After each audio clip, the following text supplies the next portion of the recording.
And voila. Hey everybody, it's your boy SergDragon, and welcome back to another edition of the Hammond's Monsters podcast. With me always is T-Money, King of Puppies. There you go. Today we're going to do a double episode review of Impact Wrestling, both on Pursuit Channel and on Twitch. This week, well last week's, because this is a Monday edition. If you watched the last episode, you'll know what happened, why it's not Friday. We're not doing it on Friday. Anyway, the first one we're going to do is February 1st, and the second one, and ultimate last one, will be February 8th. So here we go. Ultimately, thanks to all this chaos going around with Moose, Cross, Cage, and Johnny Impact, the champion of Impact, it is going to be a match between... It was supposed to be. It was going to be a tag team match between Moose and Cross versus Cage and Impact. Or Johnny. That's what's being decided for tonight. So we'll get to that in just a bit. Ultimately, it would be the Lucha Brothers teaming up with Toros and LAX teaming up with Dago. Two new superstars that Conan is scouting there in Mexico City, in which they are wrestling. It would be ultimately that Lucha Brothers plus Toros, a bull of a man. Daggone, he can fly. And Dago, if you remember him from Lucha Underground, he was the king and bride of Cobra Moon of the Reptile tribe. So he's got some love right there and Impact right there already. After Lucha Brothers and Toros defeat LAX and Dago, LAX is then challenged by Familia, the Lucha Brothers, to say one more match for next week in Mexico City, their home. Conan steps up in worried, but he himself accepts. So that's going to be good to review that. Let's see, anything bad? It would be Su Yung and Ali versus Jaren Grace and Jordan Grace and Kiera Hogan. In that match, Kiera Hogan had Dark Alley on the ropes. Well, per se, not exactly on the ring ropes, but she had her going to go for that tag, and Su Yung doing that creepy little thing, just stands right this, over the top rope looking for a tag. The lights go out, and in Su Young's place is Rosemary. Woo-wee. Look at the face on that. Everybody's tripping because this is the second time that Su Yung is replaced with Rosemary. Everybody's wondering where'd Su Yung go? After that, Rosemary pulled a disappearing act after Kiera Hogan pins Dark Alley and goes to the corner to look for Rosemary, and no sign or hair of her. In the pool area, we would have the assistance of the Miss 10 splashing in the waters until the Miss 10 herself, Scarlett Bordeaux, would show up telling him, "Why are you playing? Why aren't you, I'm hungry." And he gives her a banana and she just goes, "Puppies!" Ultimately, she would then push the poor sap into the water and she would complain, "Oh, you got me all wet." Like here. Yeah. One second, let me just let him stare at those puppies for a bit.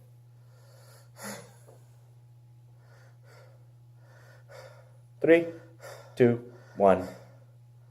What are they?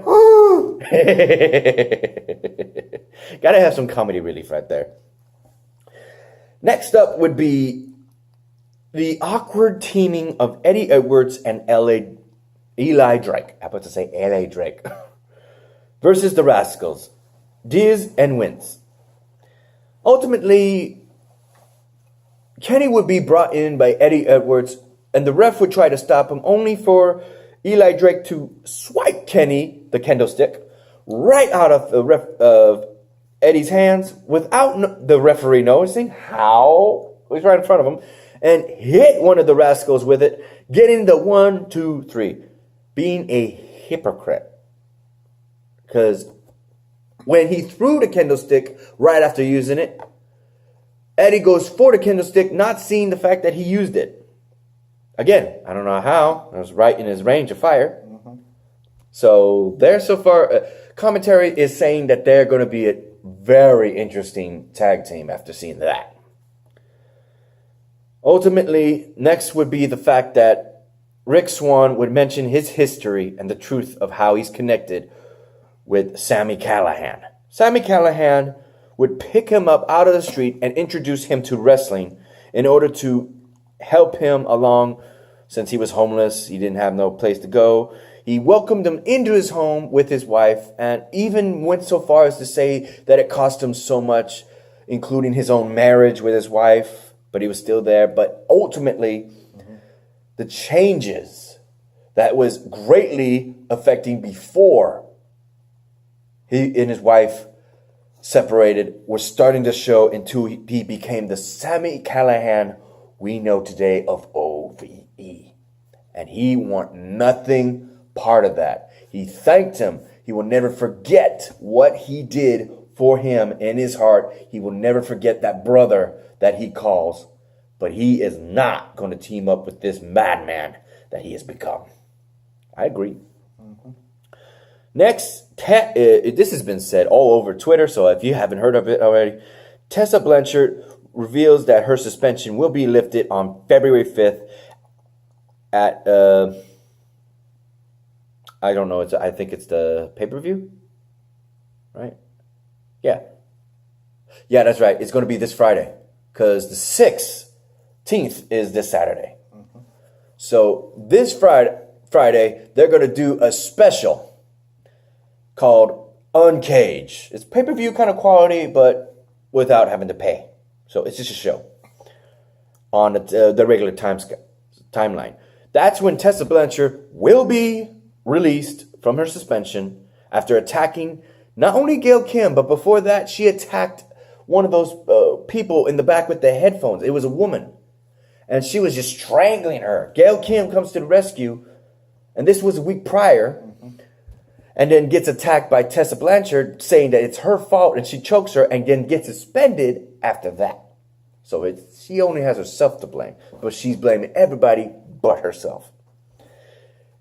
After receiving this information and issuing a challenge to the current champ, Taya Valkyrie, a buena loca, she hears this and is not hesitant to accept her challenge, saying to come to Mexico and accept her challenge in a street fight. Woo!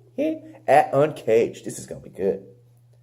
So, next after that, it would be Falaba versus Psycho Clown. This Psycho Clown is supposed to be the face of AAA. You were mentioning the last time there was also another clown called Killer Clown. Big, heavy guy. Yeah. And he's thinking it's going to be the next Decay. I don't know. Think about it. Rosemary turn heel. She might recruit them. But that would be from Mexico. They're staying in Mexico. It's Mexico versus Impact. It's AAA versus Impact right now. I know they're from Mexico. I know. Yeah. Psycho Clown would come in with the most interesting pyrotechnic. A big rock heavy metal foam hand with a flamethrower. Like, what the? Because you don't see them Mexicans were doing that kind of stuff. That's crazy. And with Falaba having the weight overall power, that didn't save him from getting power bombed from the top rope. Spinning. He did it like this. He went from above his head and power bombed into the ring. Yeah. That's how he did it. And he won the match, giving a win for Mexico's AAA. Ah, yes. The final show of the night. The tag team of Moose Cross versus Cage and Johnny. Ultimately, It would go either way until finally Brian Cage and Johnny Impact's egos finally clashed to a point where they couldn't even agree. And they tried to knock each other out. One was an accident by Johnny's part. Cage would then go try and clothesline him, misses and hit cross. And he tried to do it again, but here comes Moose with a spear and 1, 2, 3. And it was right there in front where Cage could have stopped it, but didn't. So, we'll be right back with February 8th. And we're back. You okay? Just a little burp. Excuse you. It'll be Rick Swann and Willie Mack versus OVE, Jack and Dave Chris. Interesting enough, the match would be in their favor of Rick Swann and Willie Mack because not only did the Mack hit a double stunner, springboarding after flipping into the ropes for a double cutter, it would be such an interesting match, not to say none of the least. It would be a double team of, I'm trying to think, if it was a choke slam or whatever the hell, The Rock and, I'm trying not to get the main names right. There's Bray Wyatt and, Bray Wyatt, the Eater of Worlds. And how they just slam people into the rope. You talking about the choke slam? It looked like a choke slam. It has a different name. Even Samoa Joe does it. Oh. But it's the move that The Rock uses. It's not the Rock bottom. Well, no, he don't ever use that. It's more like Samoa Joe used to use that. I've never used that type of move. It looks like, though. Oh. It's similar. But that combination with a cutter from the back of the head would ultimately be the end of the defeat of OVE. That was interesting. It would then be Ali versus Kiera Hogan with Su Yung in Dark Alley's corner and Jordan Grace in Kiera's corner. The match would end with Jordan Grace interfering, well, not interfering in the match, but interfering in Su Young's plans, attacking her and making her go to the other side of the corner. Well, okay, so let's see. Here's the corner, and she throws her all the way to the other side, out of Dark Alley's vision. From the beginning of the match, when they were entering, she was already looking for Rosemary going under the ropes. So seeing the fact that the glove was there, but Su Yung wasn't, got her tripping thinking that Rosemary was around, and she wasn't. It would give Kiera Hogan the edge to pin her and ultimately get the win. Commentator, one of the heel commentator was the rancid glove is right there, grab it. Why'd you? Oh, that's a damn shame. No Rosemary until they go into the back and the message was sent by Rosemary. It was creepy. It was written on a table. This is going to be good, bro. Look at this. It would be announced that come April 4th on United We Stand show on Twitch, it will be the Lucha Brothers versus ECW Originals, Rob Van Dam, and this homicidal, suicidal, death-defying... Genocidal. I forgot that one. I knew I was getting one. Sabu. Man, we haven't seen Sabu in RVD in a long-ass time. It's going to be good. Ooh, it's going to be good. Between the Lucha Brothers, too? Ooh. That's going to be fun. It would be... Next after that would be... Rito, Jari, Rinje, the Daisy Hit Squad members versus the Rascal members. And, let me see. Yep. The Rascals won that match. That's all I gotta say. No Scarlett Bordeaux that week.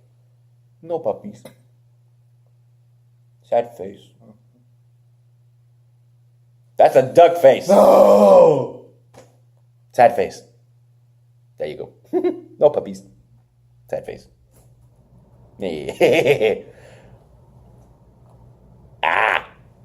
Good news. Scarlett Bordeaux will make her ring appearance this Friday on the 15th.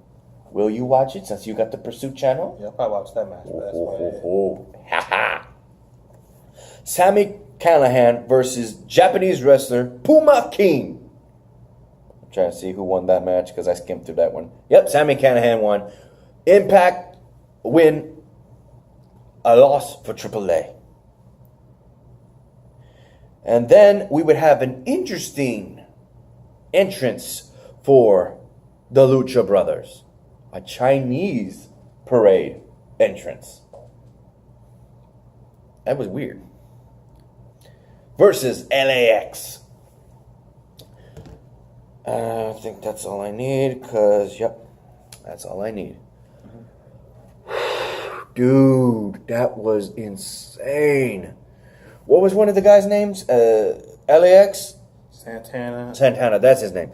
Santana took the most punishment in that match and just kept holding on. Just kept pulling his arm up. Just kept doing it. He has got to have so much pain. He didn't even know where he was after the match.